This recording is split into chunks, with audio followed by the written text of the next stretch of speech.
You are about to hear a selection from Part 2 of the audiobook Renegade Mystic, The Pursuit of Spiritual Freedom Through Consciousness Exploration by Sean McNamara. Whereas Part 1 is his memoir detailing his personal experiences, Part 2 is the distillation of certain events and the lessons they teach. If you are seeking guidance from a spiritual mentor or someone claiming to have hidden information of any sort, this is for you. Essay 3.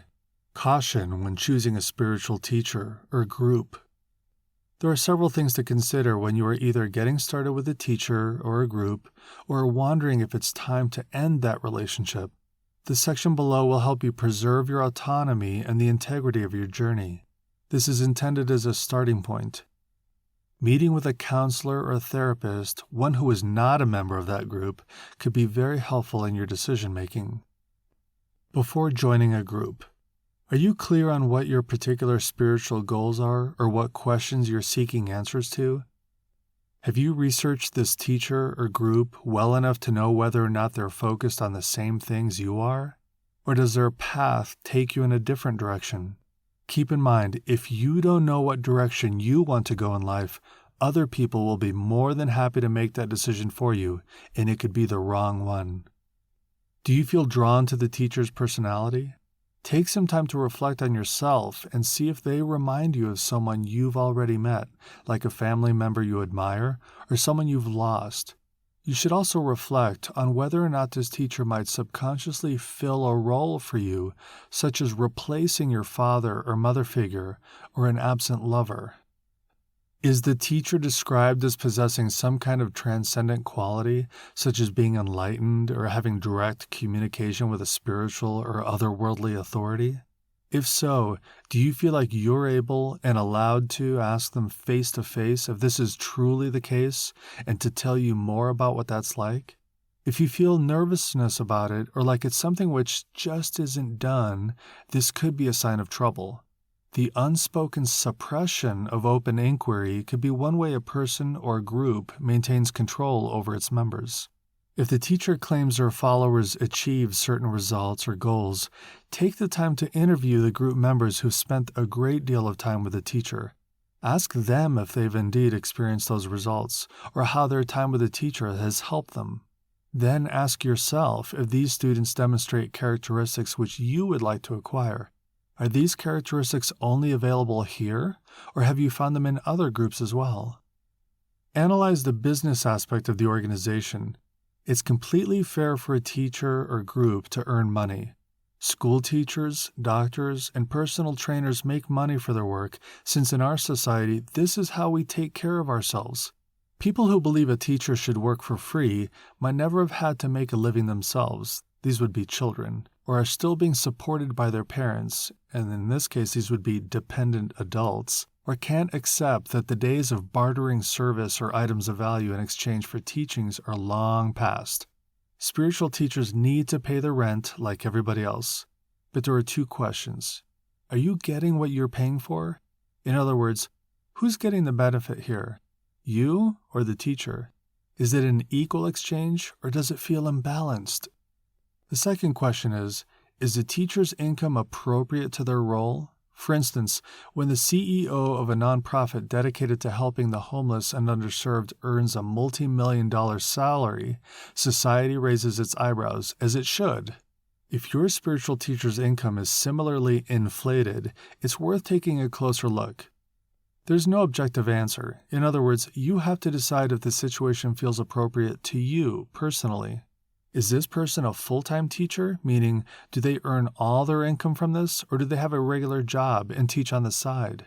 If they make most of their income elsewhere, this increases the chance they can act with integrity and not be concerned with attracting more followers to give themselves a bonus or raise their standard of living.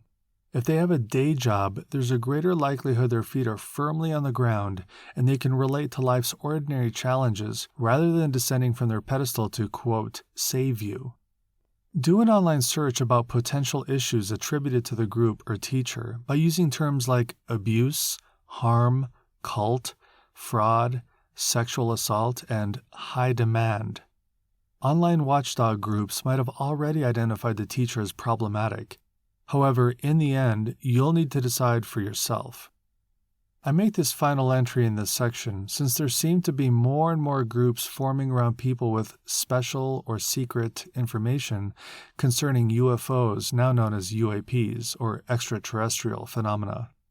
In some cases, they resemble spiritual ministers who go from town to town, attracting followers and donations as they share their revelations to people hungry for meaning. I'll keep this simple. Ask to see the real evidence of any claims made by that individual. Question the evidence itself. You don't have to believe anything you don't want to. In fact, take everything that is not a part of your direct experience with a big grain of salt. It is not necessary for you to believe everything you hear in order to enjoy a presentation, but be careful with what you accept as real. The same goes for channeling. I'm not saying these aren't authentic experiences and modalities. I'm saying that some of the people using them might not be sincere or ethically minded. Use your discretion. Spotting trouble after joining a group. Here's signs to watch out for.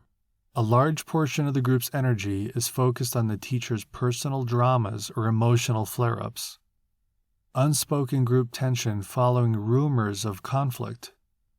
Individuals quietly leaving the group without giving notice or explanation, as if escaping. Members are kicked out, then welcomed back in with a gross overexpression of acceptance and love called love bombing from the teacher or other group members.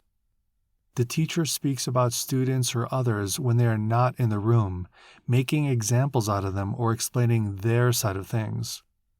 You feel tense or uneasy during lectures, meditations, or ceremonies. Trust your gut.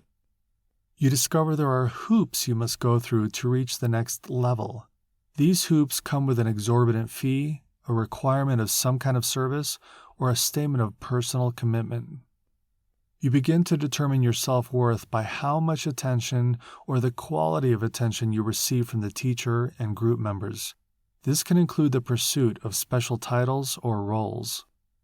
You stop spending time with family or friends outside the organization, or feel awkward speaking with them about your group and teacher. The proceeds from special fundraisers or regular income are spent on things other than their stated purpose. The teacher projects a glorified, idealized, or over-sexualized image of themselves on social media or other types of advertising. You become afraid of speaking openly, particularly when you have doubts, questions, or a need to challenge someone in a fair manner. You haven't made any progress responding to your unique, individual spiritual inquiry. Instead, your true path has been overshadowed or derailed by what their tradition says you should be focusing on instead.